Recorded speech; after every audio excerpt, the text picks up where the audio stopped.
Hey everyone, welcome to episode 8 of Ask Pastor Pop. Today we're talking about a big one. We're talking about forgiveness, and I'm really excited to dive into this topic today. Dad, I'm so excited to be talking about this. How are you today? Hey, I'm doing great, and I'm excited to talk about it as well. It's something that a lot of people struggle with. They struggle not only to understand it, but they struggle to live it out. So I think it's going to Yeah, be a really timely topic for somebody who's listening. yep, I'm excited. So let's get into the first question. I mean, with every episode, I have that basic definition question to start off with. So, Dad, what does forgiveness mean from a biblical perspective? Well, forgiveness from a biblical perspective simply means this: it is to relieve someone of the debt that they owe you. Forgiveness is kind of a technical, almost economic term. When someone wrongs you, a debt is created. They then owe you something in return. And so to forgive them is to say simply, you don't owe me anymore. I will bear the cost myself of what your wrong did to me, what your offense caused me. I will just bear it in my own body and my own soul and my own bank account, and I will not try to exact any kind of repayment from you. To forgive somebody is to just relieve them of the debt that they owe you from having wronged you or hurt you. And I mean, it doesn't get much more complicated than that. That doesn't mean it's easy to do, but it is really quite a simple concept. Yeah. And like you said, I think it's one of the hardest things that you can do as a Christian. It's something you really have to wrestle with. But whenever I think of forgiveness, I can't help but think about reconciliation. And I know that there's Mm. a difference between those two things, but I can't quite pinpoint what the difference is. So if you could you tell us what the difference is between those two concepts? I'm glad you brought this up. This is an important distinction. Forgiveness and reconciliation are two very different things. They often go together. And, I firmly believe that followers of Jesus should not only, of course, pursue forgiveness toward the people that have wronged them, but also should actively try to pursue, whenever possible, reconciliation. Now, what's the distinction? Forgiveness is, as I said, to relieve someone of the debt that they owe you. It's to say to them and to yourself about them, you don't owe me anymore. Reconciliation is the restoration of a healthy and regular dynamic between the two of you. It's really the restoration of the relationship. And sometimes when you forgive someone, as much as you'd like reconciliation to be possible, it's simply not. So for example, if the person is not recognizing the hurt that they caused you, it's really, really hard to reconcile with them. Or if that person is just extremely unhealthy, really toxic, and it's not safe for you to be around them, then reconciliation, at least to the fullest degree, probably isn't possible nor wise. So sometimes reconciliation, the restoration of the relationship and a full and healthy dynamic between you and that other person, sometimes isn't possible. It should always be desired, but sometimes you can't do it. Whereas forgiveness is simply the relieving of the releasing of the debt that that person owes you. And you can say to someone who's really hurt you, you don't owe me anymore. I'm not going to try and exact anything from you. But for the sake of my well-being and yours, I'm not going to give you the opportunity anymore to sin against me. And so I'm going to have to put a boundary in place. And that's okay. That's sad and unfortunate, but it's just a part of life in a broken world. Sometimes we have to do that. Now, the good news of the Christian gospel is that when it comes to our relationship with God, what Christ has earned for us is not only forgiveness of sins, the erasure of the debt between us and God created by our sin, but also full reconciliation. It's not as though God is like, well, hey, I'm not going to hold your sin against you anymore, but I don't want anything to do with you. He's not said that to us. We get forgiveness and reconciliation. In fact, the scriptures say that Christ has reconciled the world to God. His life, death, and resurrection was enough not only to earn forgiveness for us, but to make us right in relationship with God the Father. So sometimes we can't experience the fullness of that in this realm, in horizontal relationships, but the message of Jesus is that we get the fullness of that forgiveness and reconciliation between us and God through the work of Christ. Yeah. The work of Christ and the whole picture of Jesus on the cross, it's the ultimate act of forgiveness and reconciliation. And like you said, we can want to receive reconciliation with people, but there are just some situations where that's just not possible, and that's okay. But Hmm. forgiveness is Yeah, what we should be aiming for at the very least. And yeah, that alone is hard. yeah, yeah. And on that note, I mean, I've been in situations where someone hasn't apologized or admitted that they're Mhm. wrong. And it's just a sticky situation of no one's talked about it, we're not addressing it, but I still need to forgive you.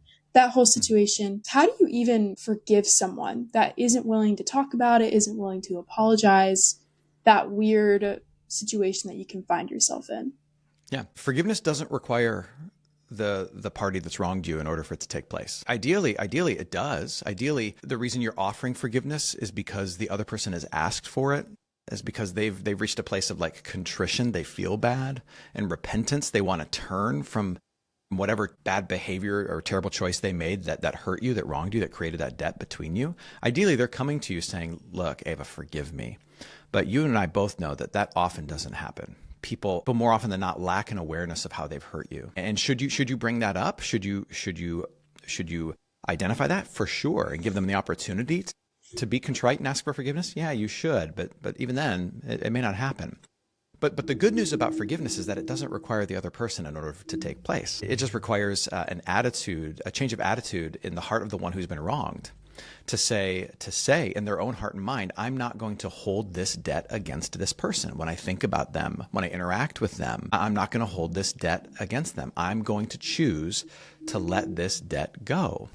And again, you see the same thing in the death of Jesus. It didn't require anything from us in order for forgiveness to be earned for us. It just required God in Christ to say, I'm gonna absorb the cost. I'm just gonna absorb the cost for the sake of there being no debt between us. I'm gonna absorb the cost. And every time sin occurs, there is a debt that's created.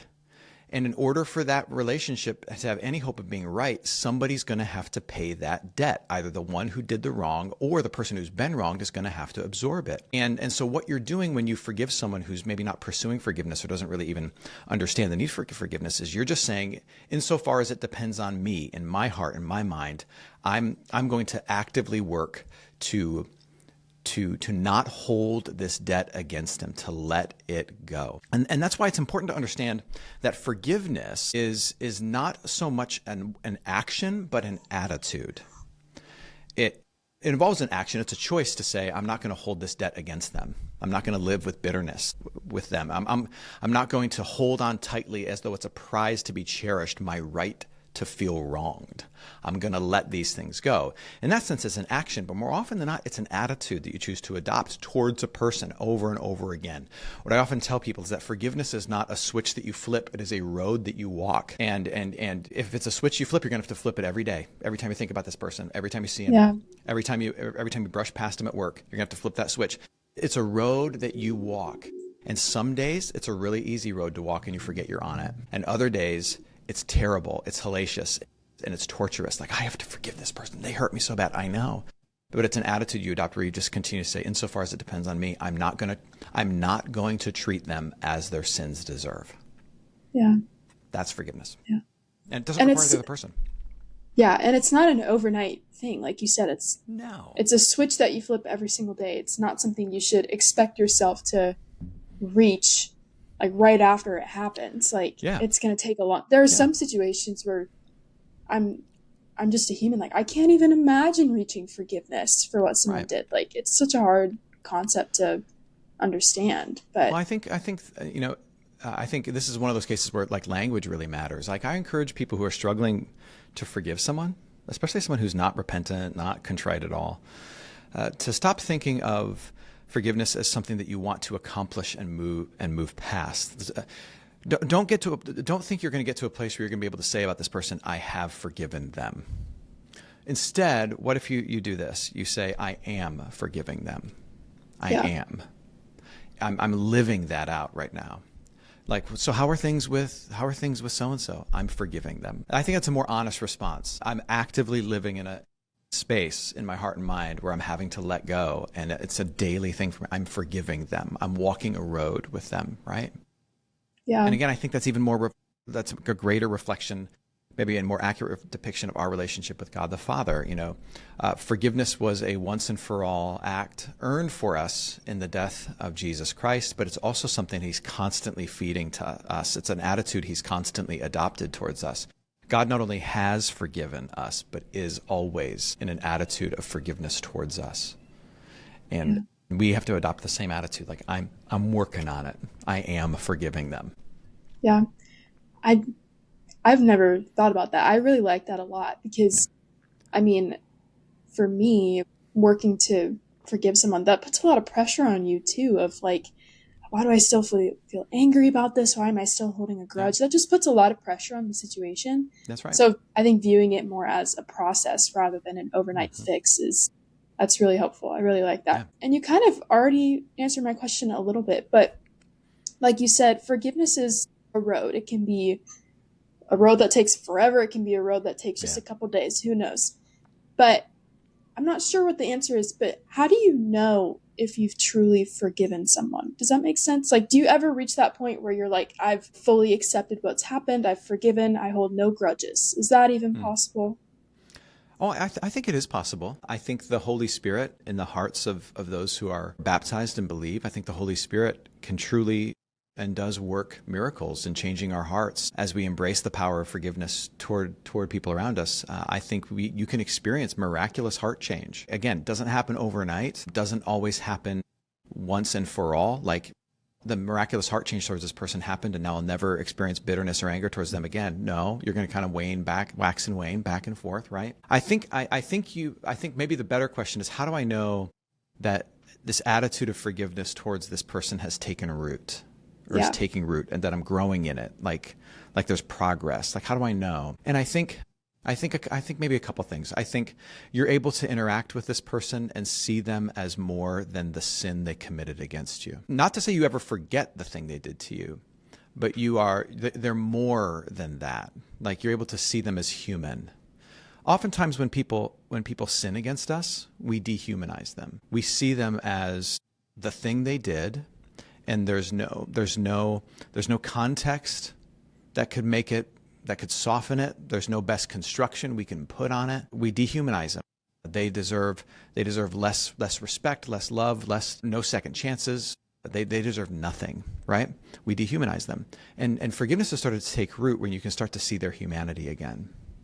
Like, you know what? They're a person with struggles too. They're a first-time human being as well, just making this up as they go along too. You're able to put a better construction on it. Your heart's softened towards them. Maybe you're still hurt. You're still angry. You still have a whole lot of questions, but you're able to see them as human. I say that's probably the biggest thing.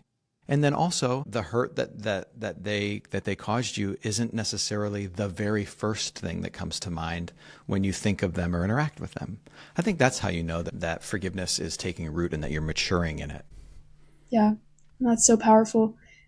I mean, like you said, you don't dehumanize them anymore. Yeah. And that's a really hard thing to do, especially if they did something that you really have to wrestle with and you struggle with. That's hard. It is. But I mean, this forgiveness is a process that we can only not achieve, but work through with the Lord. I mean, That's like right. I said before, the cross is the ultimate picture of forgiveness. Yep. Yeah. And to say it's difficult to forgive is itself just a massive understatement. Look, Yeah.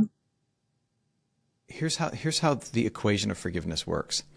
Like, in order for forgiveness to take place, whether we're talking about the forgiveness between humanity and God or the forgiveness between from one friend in college to another, in order for forgiveness to take place, something always has to die. So there always has to be a sacrifice. Forgiveness is a bloody process. And in order for forgiveness to take place in kind of the biblical sense, the person who's been wronged is going to have to make the sacrifice because the person who hurt you could never pay you back enough. Yeah. And so the person who's been wronged is going to have to sacrifice. Something's going to have to die. And for us in our human relationships, what has to die is our right to be wronged, which everything in current culture tells you is a prize to cherish, Yeah. something to hold on to, a pedestal to stand on. We take victimhood and trauma and we say, these are things that legitimize you and platform you. These are things that should be celebrated by you. If you've been wronged, hold it tight and hold it high, right? But that will not accomplish forgiveness and its close cousin, reconciliation. In order for there to be forgiveness, yes, they need to apologize to you. Sure. Can they ever say enough? Nope. So here's what's going to have to happen. You're going to have to kill your right to be wronged, and that's going to hurt.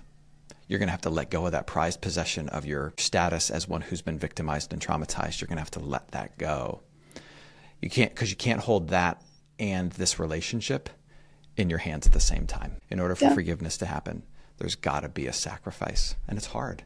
And you go, you know what, but I was wrong. That's not fair. I know.